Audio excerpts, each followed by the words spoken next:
Hi friends, మీ స్కూటీకి కూడా hand lock పడడం లేదంటే ఈ 3 పాయింట్లు అయితే మీ బండిలో చెక్ చేయించుకోండి ఫ్రెండ్స్.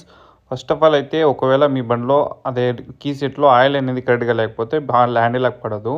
ఇంకోటి ఇది ఏదైనా ఇట్లాంటి బ్రాకెట్ ఏమైనా ఇరిగిపోతే కూడా హ్యాండిల్ లాక్ పడదు. మూడోది వచ్చేసి హ్యాండిల్ లాక్కు స్క్రూలు వస్తాయి ఫ్రెండ్స్. ఆ స్క్రూలు లూజ్ అయిపోయినా కూడా హ్యాండిల్ లాక్ అయితే పడదు ఫ్రెండ్స్. సో దీనికి కంప్లైంట్ అనేది నేను ఫస్ట్ చెప్పింది హ్యాండిల్ లాక్ పాత పడిపోయింది కాబట్టి లాక్ సెట్ అయిపోయి ఉంటుందని చెప్పిన కస్టమర్కి. కానీ కాదు ఫ్రెండ్స్, చూసినారు కదా ఇందాక ఆ క్లాంప్ ఏదైతే ఉందో టీ స్టమ్కి దానికి ఒక్కరవ వెల్డింగ్ చేసినారు కంపెనీ వాళ్ళు, షోరూమ్ వాళ్ళు. సో ఆ వెల్డింగ్ అనేది ఊడిపోవడం వల్ల ఇప్పుడు హ్యాండిల్ లాక్ పడలేదు ఫ్రెండ్స్. సో దానికే మనం కరెక్ట్ పొజిషన్లో పెట్టి వెల్డింగ్ చేపిస్తున్నాము.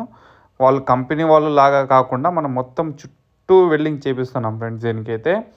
సో స్కూటీలకైతే ఈ 3 రీజన్ వల్ల అయితే హ్యాండిల్ లాక్ పడదు ఫ్రెండ్స్. సో ఈ వెల్డింగ్ చేయించేటప్పుడు జాగ్రత్తగా చేయించుకోవాలా. ఇప్పుడు చూడొచ్చు మీరే, చేపిస్తుంటే వైరింగ్ పైన అయితే లైట్గా కాలిందనమాట. వైర్లు అయితే ఏం కాలేదు, జస్ట్ పైన లేయర్ ఒక్కటే కాలింది. సో నేను వెంటనే ఆర్పేసిన దాన్ని.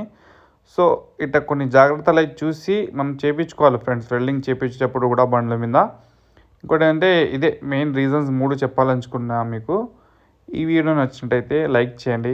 స్కూటీ ఉండే వాళ్ళకు ప్రతి ఒక్కరికి షేర్ చేయాలని కోరుకుంటాం friends. Thank you so much.